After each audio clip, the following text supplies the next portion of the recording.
Birdland Media Works located in Parrish, Florida. I'm your host, Danielle Pailly, and today I'm joined by Beatriz Orive, author, lecturer, and founder of Awakening the Soul, a school devoted to teachings of ancient wisdom, including shamanism studies.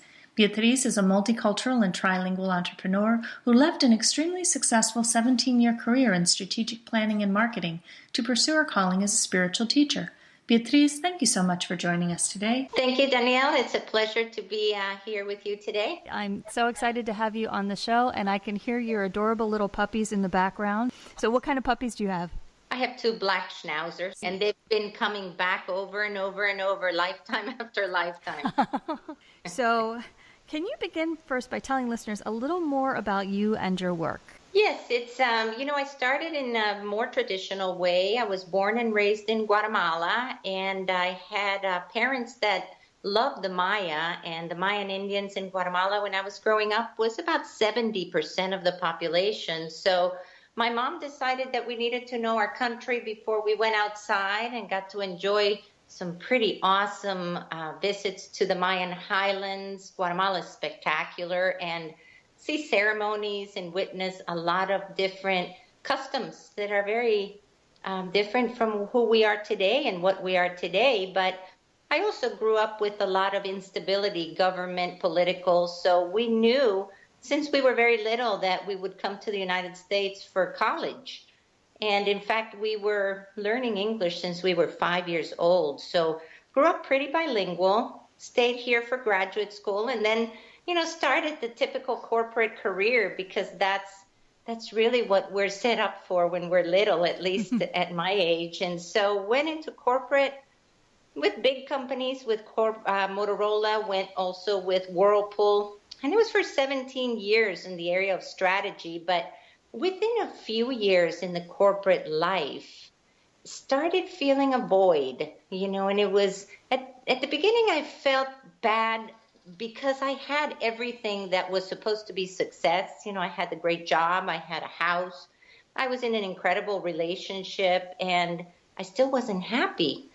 And I finally figured out that it was all inside. So in that quest to fill the void, I finally realized that I had to go inside, and I started searching and looked at many religions, looked at different spiritual disciplines, until I met this Lakota woman that we were supposed to be in a park for a corporate gathering, but I found myself looking elsewhere, and this woman extends a hand and a hawk lands on it. She doesn't have any kind of a protection on her arm.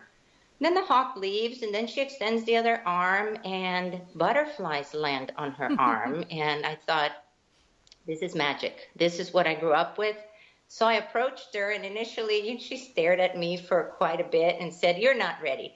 And I said, "Well, give me a chance. I want to learn what you are and how you commune with nature." And so eventually she gave me a chance. She was a Lakota shaman.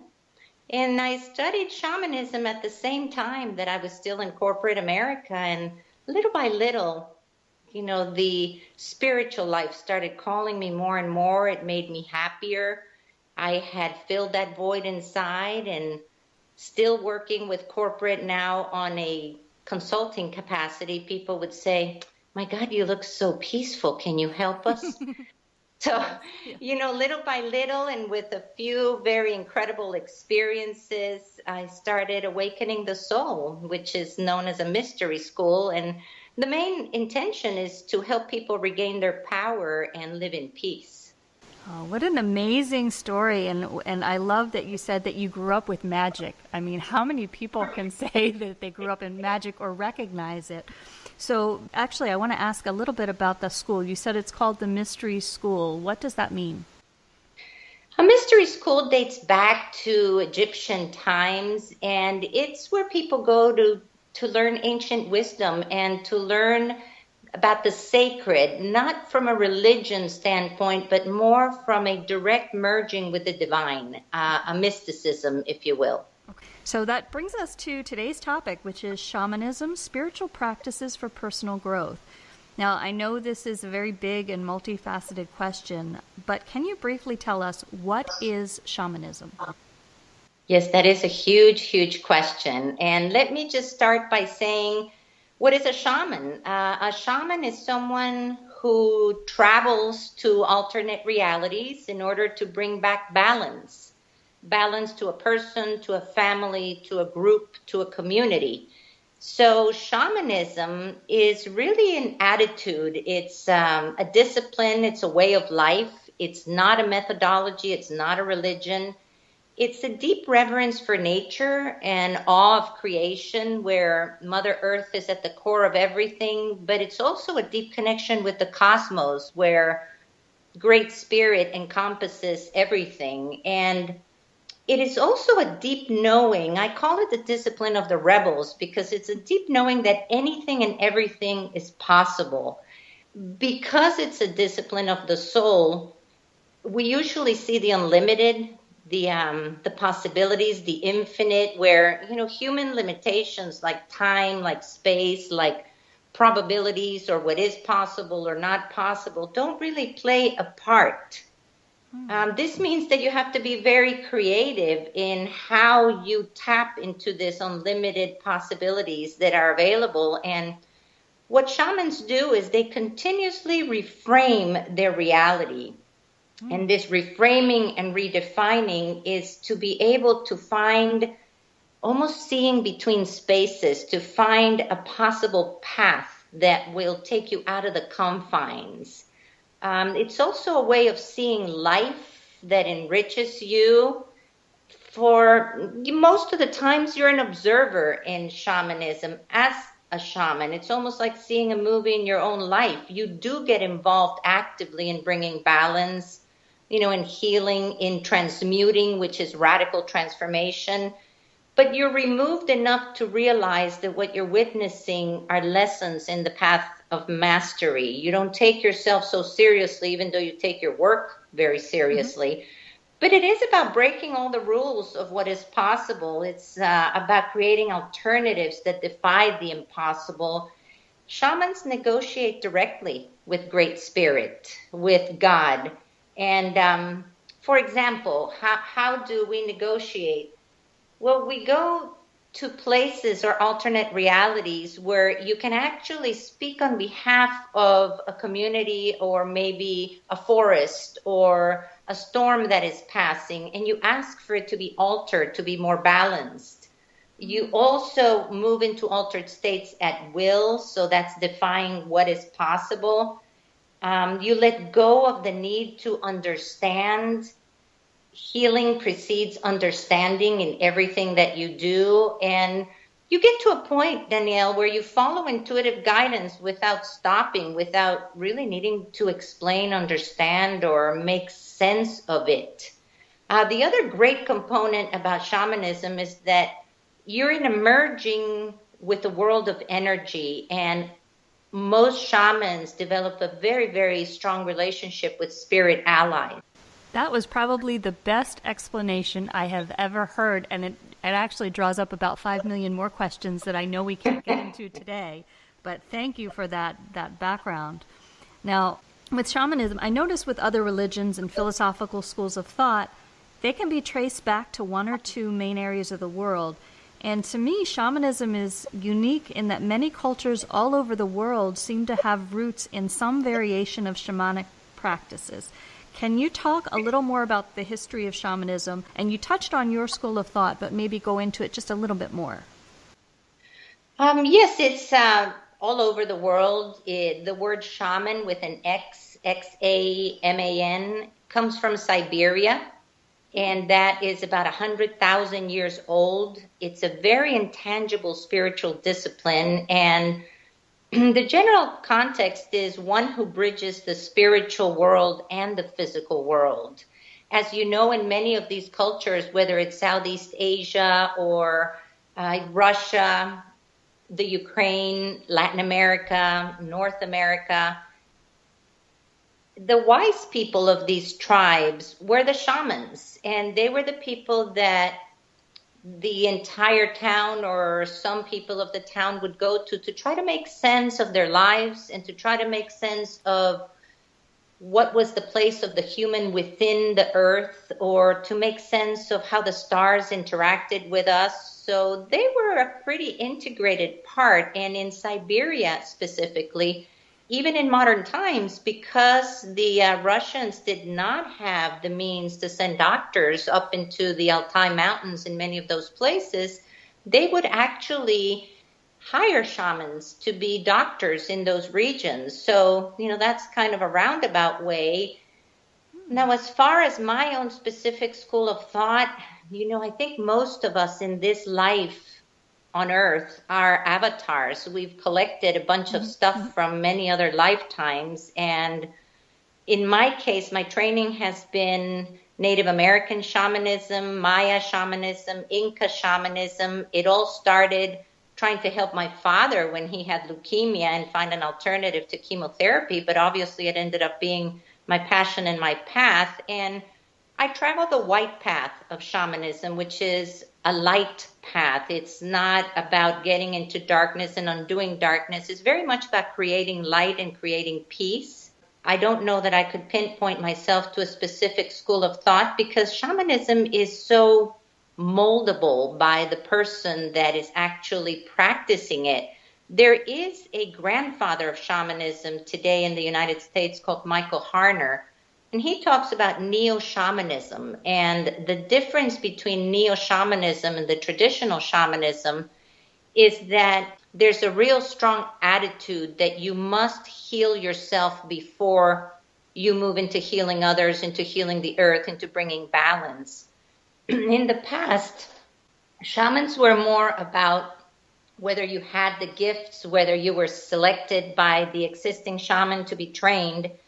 But today, it's a lot in this path of neo-shamanism, a responsibility to make sure that you've healed your stuff, that you have really become a vessel for light. And it's about bridging first and third worlds. Now, given all that, I will say that there's 4 principles that I do live by in my practice. And, this could be the practice for anybody. It's humility, being humble, being quiet about what you do and just acting when you need to. Impeccability, which we have seen that word many times by Don Miguel Ruiz, and it's impeccability in your actions and what you speak. Unconditional love, which means that you do what you do because of love, not because of fame, not because of recognition.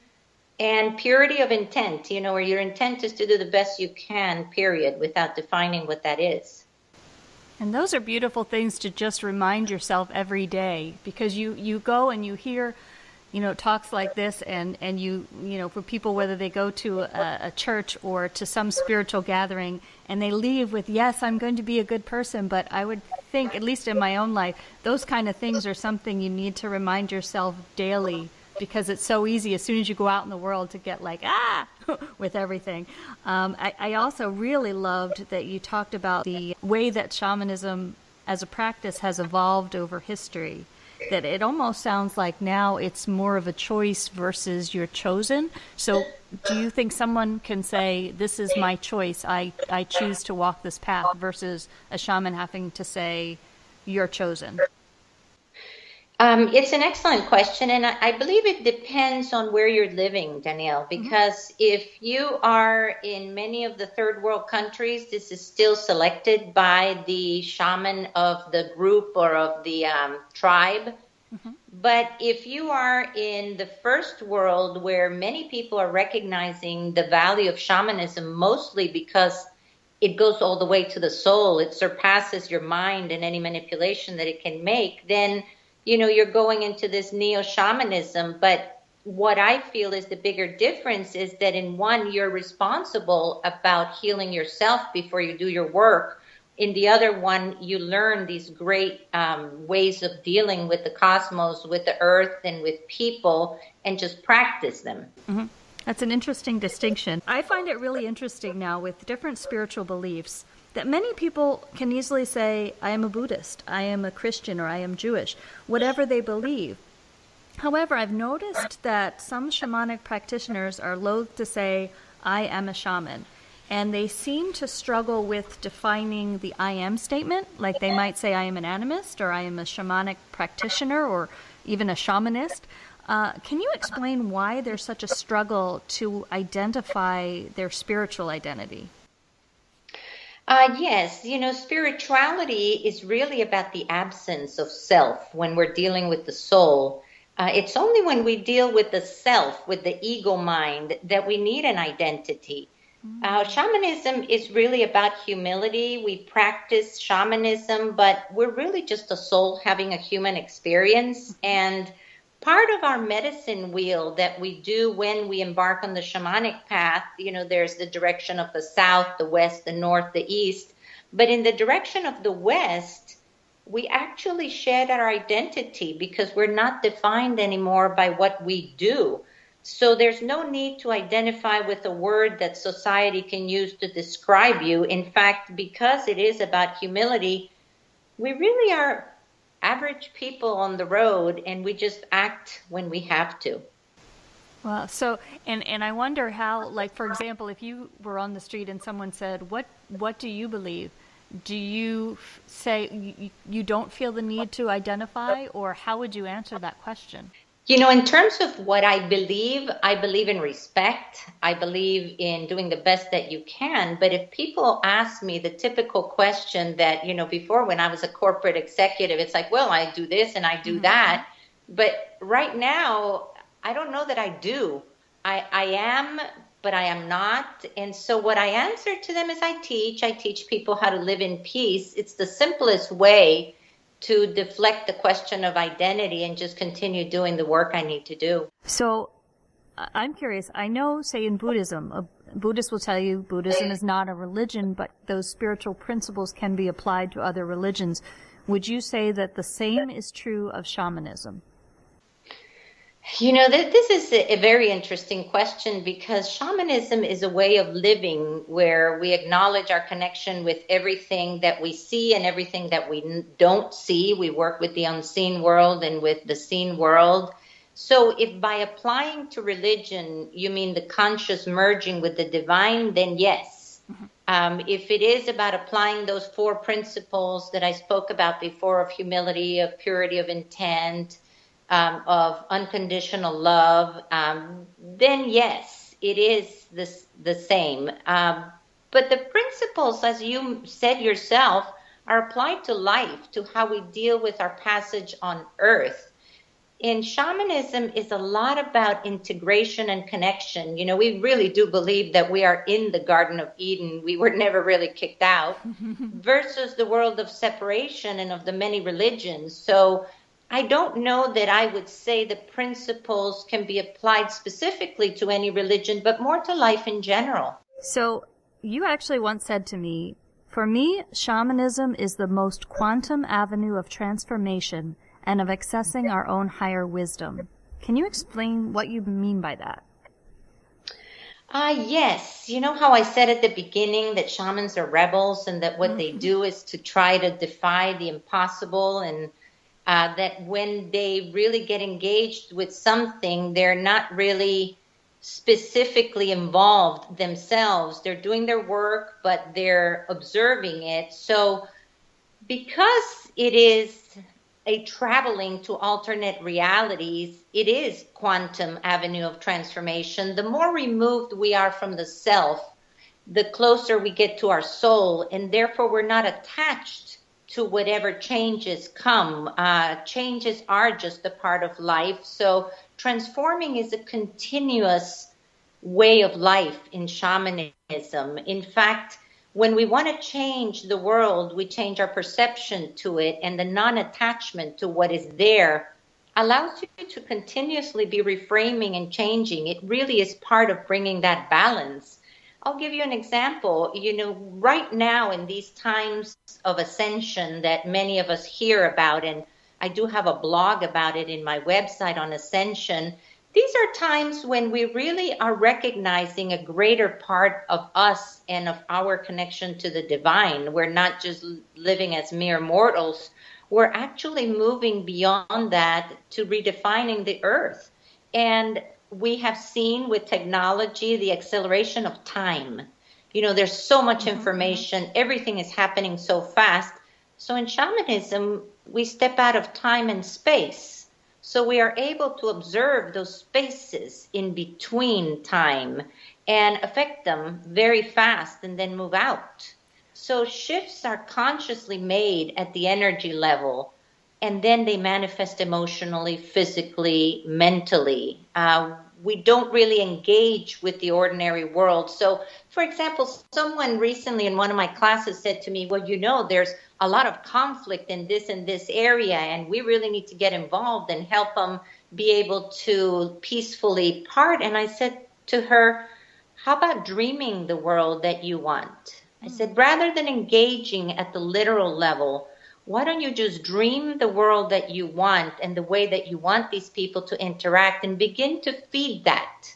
So you attract the energy rather than changing things in life. And the connection with the higher self and the spirit allies is what helps us access our higher wisdom. We're constantly moving into altered states. So instead of the mind that controls you, it's the mind that accompanies the soul in the journey.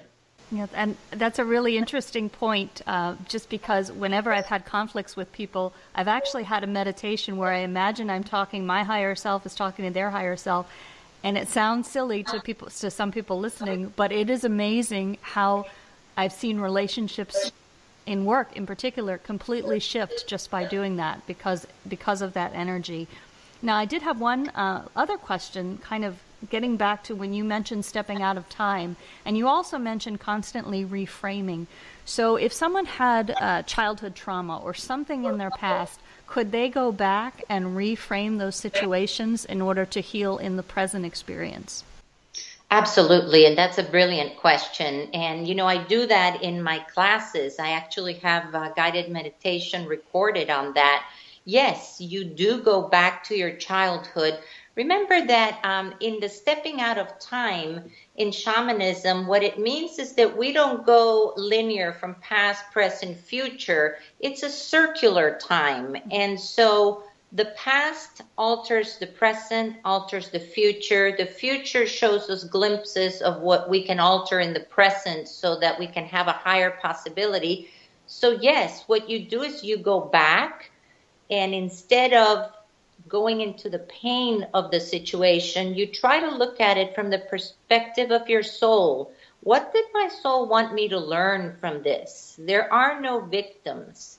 There is really just lessons in the passage of our lives. So if we're able to step into that space, yes, we can reframe it, and it creates a domino effect to the present.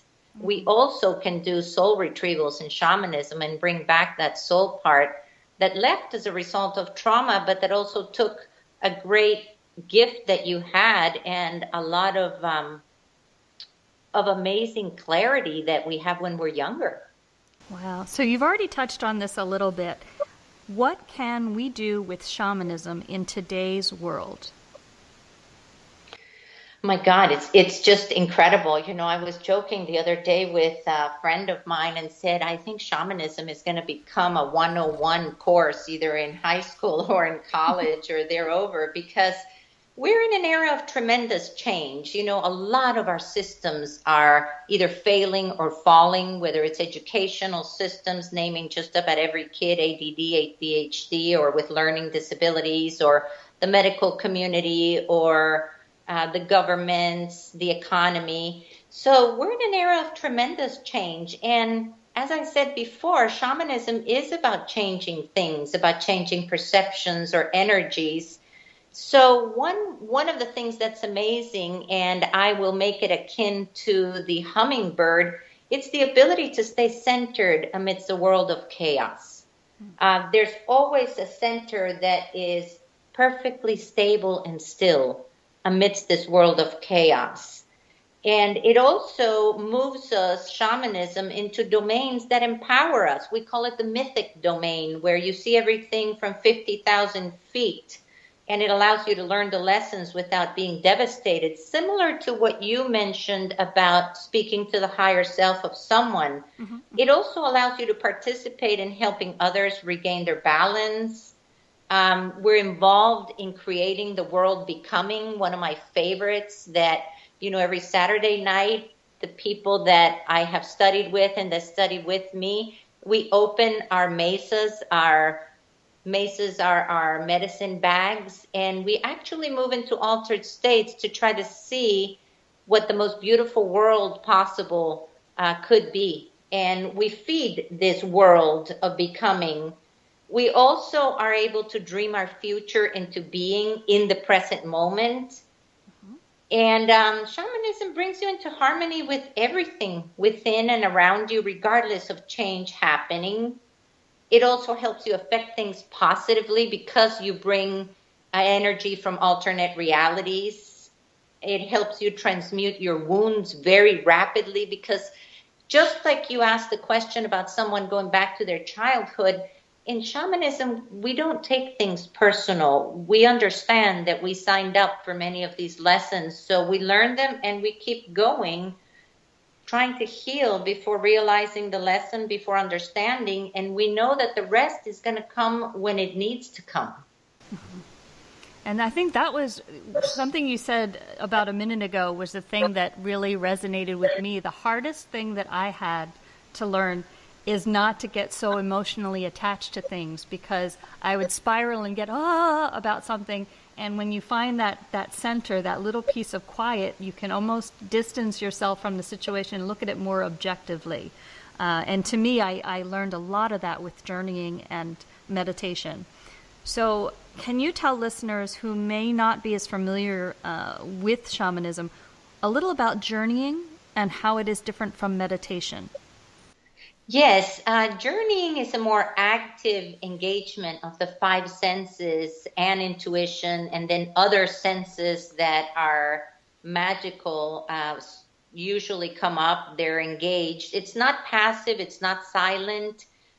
Most shamans use drumming at 4 to 4.5 beats per second. They create theta waves in our brain, and theta waves invoke images.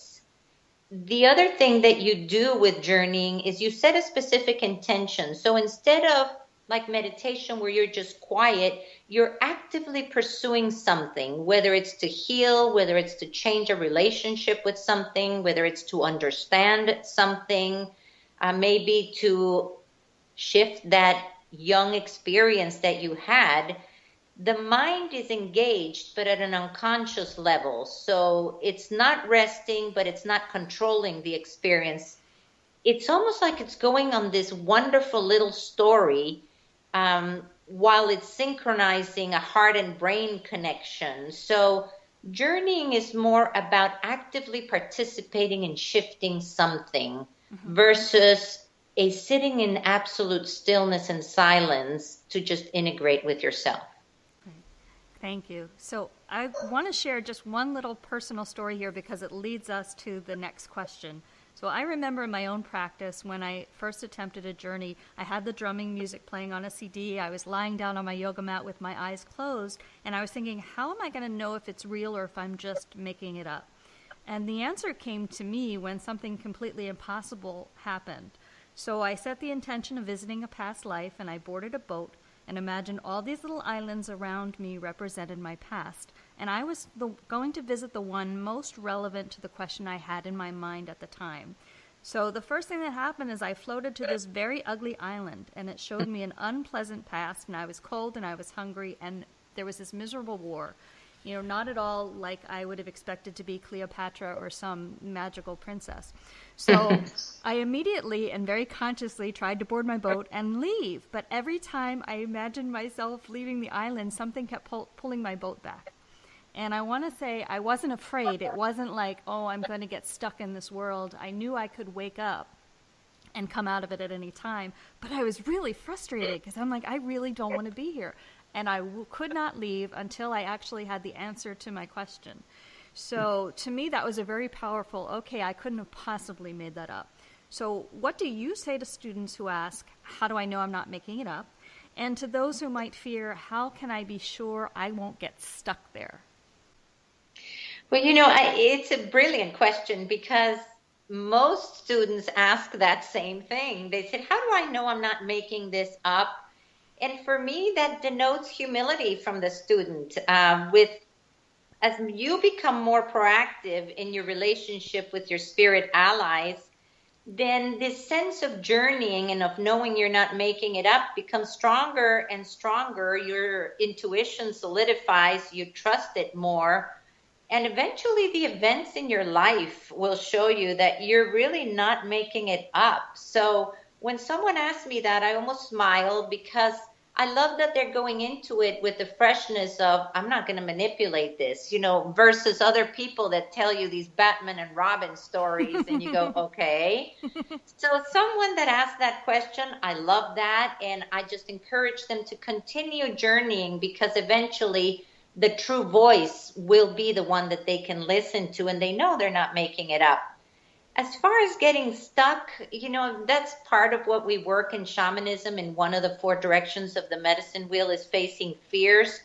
We have free will, and we are protected by the divine, and we have a lot of spirit allies. So there's no way you're going to get stuck. If you're using your drums, the drums will end and you will come back to ordinary reality, that we call it. If maybe you're laying down, you'll probably fall asleep and eventually just wake up. But I don't know that I have ever stayed stuck or known of people that stay stuck. It's more of a fear of staying stuck. Mm-hmm.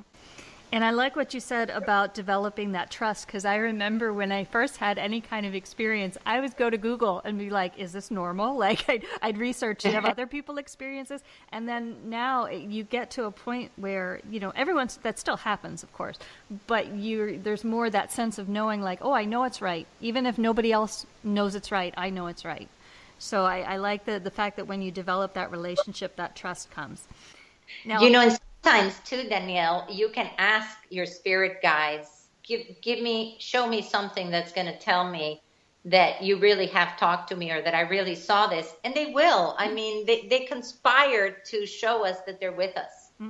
That's a really good point. Now, this is so funny. I saw this yesterday on Facebook.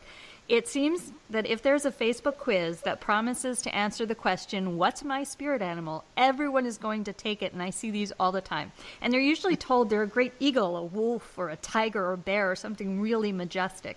Why do you think people are so fascinated by their spirit animal? And can you shed some light on what it means to have animal guides? Yes, a power or spirit animal or totem is really a talent or a force that we need in life, and that we see it as an animal, as a spirit helper. In the majority of cases, we have one that we're born with, but as the events of our life come in, we may have several of them. And, they might just come to teach us things. Like, for example, because I'm going to start the medicine wheel later this year in the U.S. and in Latin America, I have been asking Snake. Of course, we start with the South, which is about shedding the past. So I just spoke to Snake in my journey and said, I'm going to need a skin. I'm going to need the most beautiful, most complete skin that you can give me, so that we can honor you and we can symbolize what it is to shed our stories and our story. And wouldn't you know that within maybe 10 days of that request, I'm walking my garden and I go up on a rock, and one of the gentlemen that helps me with my garden is with me. And I turn to him and I go, do you see what I see? And he gets up on the rock and he looks and he goes, oh, this is beyond my job description. And there is the most beautiful 5-foot skin. It is intact, to the point that even the eyes and the mouth are here. Wow. So, I pick it up. I, of course, save it. But this is how we engage with the animal world. If a possum appears during the day, you know that someone is showing you an image of who they're not. So you begin to have this animistic relationship with life. And the animal world conspires to help you. You know, I have another story when I had a lot of deaths in my family, very, very close, and of people that were really my pillars and animals. And I said to the universe, I said, is this it? Am I meant to move on? Or, you know, am I meant to do something with all of this? And I need some help from you guys, because in the middle of that devastation, you still have a recognition of the magic. And so I'm living in Asheville, North Carolina, and I'm going up the Blue Ridge Parkway, one of my favorite roads ever. And I park in one of the overlooks. And it's not minutes after I park, and I just asked this question before leaving my house, and a bear, a big black bear, appears and sits right in front of the car and stares at me. Wow. You know, and bear is the unconscious. It's really about you digging deeper to know that this is part of the lessons of the path. So it was very, very clear. What can you do with power animals once they are a part of you? Oh my God, just about everything. They can help you find things, which, you know, the more we move into the spiritual world, the less do we have details in our mind, so we lose a lot of things. I can send my tiger or my leopard to find things. They can track energy, so if you need to know where the source of something is, they can track it. They can protect you. They can help you transform energies. And, you know, you talk about eagle, wolf, tiger, bear. Those seem to be the 4 big groups of Native Americans here. So sometimes that's why those quizzes point to that. But people are fascinated by the power animals because I think they catch a glimpse of the magical unseen world. And they really are a force within you. I have sent my, you know, I have a zoo, but about 4 of them are the main ones. And I have sent them many times to either check on things, check on people I love, check on my animals. I've also had them when I've been walking in downtown Mexico City at night and instruct them specifically on protection. And everything is always great. Now, do you give the different animals that are kind of got your back, do you give them each a different defining task? Like, is there one that would search out energies or one that would look after your property? You know what I mean? Do they each have a defining role? I don't know that you can define the role. They definitely, most shamans have some kind of a feline, because felines do track energies. Mm-hmm. So that is always helpful. They also transmute energy. So suppose that I'm going to clean a property or a house. I don't do it physically. I do it remotely. But I will send my feline animal first to make sure to clear the path for me. Or if I'm going to journey on behalf of someone to try to get a soul piece, I might send my feline animal first to make sure that everything is cool for me. Mm-hmm. Do they have roles? You know, I have eagle as my main power animal. I'm not from a place where eagles are. Guatemala is not a place of eagles. It's a place of a lot of hawks. So this one came to me, obviously, since birth, knowing I would be here. But eagle, when I am too trapped in a detail of a situation, I will always ask eagle to take me high, to be able to bring me up. But, you know, I have an elephant that I can instruct to sit in front of the door of my house and not let anybody in. I love that. I never thought about engaging spirit animals in that way. So I have to tell you now, I remember one of the first times I journeyed and was trying to figure out who my animal guides were. I was really deflated because a whale kept showing up in my journey, because I expected something like a white tiger or panther or something that in my mind was more majestic. Of course, I love the whale now, but at the time I was very surprised, like, that can't be right. So what advice do you give to people who are just discovering their spirit animals? You know, that's so funny, because I had someone recently say to me that they got a mouse, and they were really upset that they got a mouse. But mouse talks to us about organizing the details in our life. So if you don't like details, send your mouse to do it. But the first thing I would say is, either read Ted Andrews' book called Animals Speak, where he tells you what is the strength of that animal and why has it appeared. Or if I don't have the book in front of me, I will Google what is the metaphysical or mystical meaning of, and I'll put the animal. It doesn't need to be a spirit animal.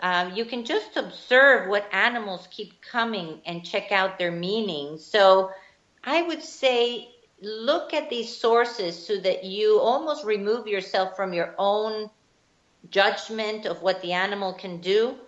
And then it can tell you what the strength is. I'll give you something. When I heard Ted Andrews speak in person before he passed, he said, we hate vultures, but did you know that vultures have the same strength as a black panther? And when I do healings or when I teach people to go inside, suppose someone's going to have surgery and you want to help them have the surgery at the energy level before they have it at the physical level, I usually use dragonfly because it helps me move into very tight spaces.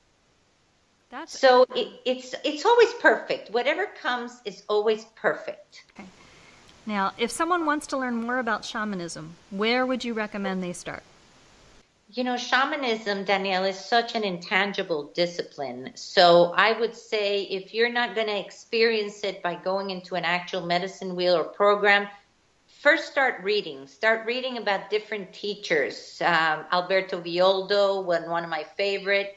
Michael Harner, Lynn Roberts, Sandra Ingerman. There's a bunch of different teachers out there, and one of them will resonate with you because there's as many different types of shamanism as there are people. So each approach is different. That's why you asked me what is my specific approach. It's not something I can define, but I would say first read about it from great teachers and then decide where you're going to study. Okay, and where can people go to learn more about your school and your work? I have, my website, www.awakeningthesoul.net. I have a Facebook page also called Awakening the Soul. And I have two programs. One is just the Spiritual Awakening program, which is to get a strong base on how to manage energies, how to journey, plus get strong ethics. This is the one that I'm also developing online to be able to help more people around the world. And it's really basic stuff. It's about shedding your past, facing your fears, dreaming your world. Does have shamanic tinting, but it's not for someone that wants to follow shamanism. It's more for someone that wants to clean up their lives and live more peacefully. Then I have a mastery program that is about shamanism specifically. Well, thank you so much for I've taken far more of your time than I planned, but this was wonderful. Thank you so much for joining us. You've been listening to Beatriz Orive. Thank you. Thank you so much, Danielle. You have a wonderful day.